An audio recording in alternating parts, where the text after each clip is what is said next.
What is up, Hobbit fans? My name is Trevor, and welcome back to another episode of Middle-earth Mondays, where we discuss everything Lord of the Rings and The Hobbit. And today's a special video because this is the first time we are talking about The Hobbit on a Middle-earth Monday. It's been Lord of the Rings for about the last 6 episodes, so today, the first episode talking about The Hobbit, and no better way to do that than to rank the Hobbit Trilogy. Go ahead and shoot your way down in the comment section below. How do you rank this epic trilogy? How do you compare it to The Lord of the Rings? Does it hold up? Is it not as good? Let me know all of that down below in the comment section, and with that said, let's get started. And coming in last place is going to be The Hobbit Battle of the Five Armies. And don't get me wrong, I actually really do enjoy this movie, but if we compare it to the other two, it's easily the weakest of the three, and I feel that's because this film is based off one of the smaller chapters inside that book. It has lots of action in that chapter, and it's like basically everything we've been waiting for throughout the book and throughout the movies, the epic final battle, but it didn't seem like they had enough to go with to make a full movie. That's just my negative side on it. I do enjoy this movie quite a bit. We finally get all the action we wanted. We get that huge war with Azog the Defiler and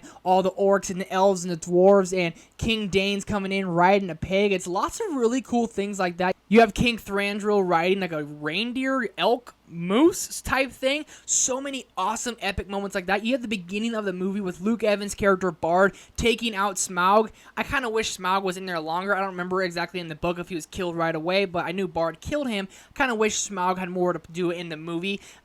He was gone within the first 15 minutes. We do have a lot of emotional punches in this film when Thorin and Azog the Defiler, they fight. That is an emotional and very well shot fight scene, and you end up seeing Thorin die, falling to the Azog the Defiler. And all the loose ends of the trilogy tie up pretty nicely, and this actually ties really well into the Lord of the Rings trilogy, how Bilbo is back at the Shire, and then it shows him writing down, and then he says no thank you to Gandalf as he knocks on his door, and he's like, what about very old friends? He's like, Gandalf, and he goes and meets him. Actually plays perfectly into the Lord of the Rings, the Fellowship of the Ring, and also King Thranduil, Legolas' father, is telling him, go and find the Strider. That's what he's known as, and you're like, wow, that's Aragorn. So it tied into the Lord of the Rings trilogy beautifully. I just feel like there wasn't enough here with the whole battle being the main plot point of the film. I enjoy this film a lot. It breaks my heart to put it in third place, but it has to.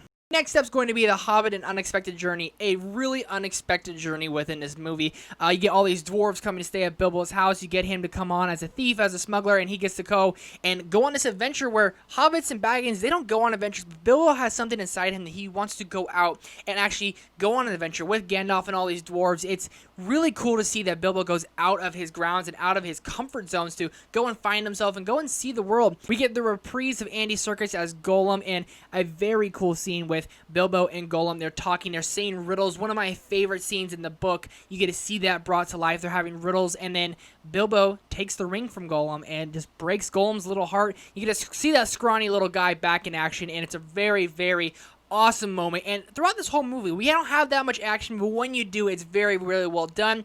Another downside with this trilogy and all the movies is very heavily CGI, and the Lord of the Rings trilogy did a lot of actual people, makeup, costume design, stuff like that. So, and the Hobbit trilogy is very heavily on CGI, and that's kind of something you had to get used to, especially seeing the first film, and a very cool introduction to all these new characters, Fili, Kili, all the dwarves, and it really just sets up this trilogy extremely nicely and makes you excited and gives you that Lord of the Rings Middle-earth feeling that we missed from the Lord of the Rings trilogy.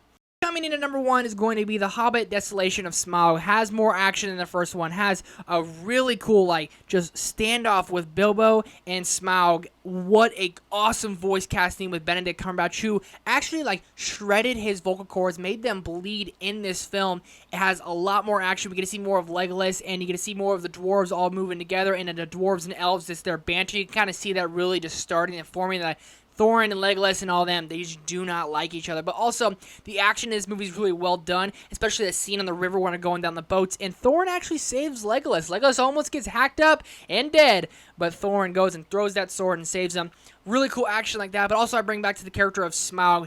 Easily stand out here, easily such a really cool scene, and then Thorin finds the gold, and he gets all the blood gold-thirsty again. I forget what they call it. If you guys know, let me know down below in the comments when Thorin gets bloodthirsty, gold-thirsty, something like that. Dragon's Curse, something on the lines of that. And also, this one just leaves you on a cliffhanger and leads right into the third one so beautifully when Smaug comes out of the mountain and he flies to Dale to go and attack everyone, and then Bilbo ends with, "What have we done?" Very cool, very awesome moments in here. Smaug easily steals the show. I love this movie a lot. I love this trilogy a lot. Doesn't hold up near dear to my heart as Lord of the Rings, but the Hobbit trilogy is solid nonetheless. And the Desolation of Smaug is my number one. Go ahead and comment down below your ranking of this trilogy. How does it compare to the Lord of the Rings trilogy? Let me know all that down below in the comment section. Thank you guys so much for watching. Make sure to hit that thumbs up button, hit that subscribe button, and do yourself a favor and go watch The Hobbit or Lord of the Rings. And I'll see you guys next time.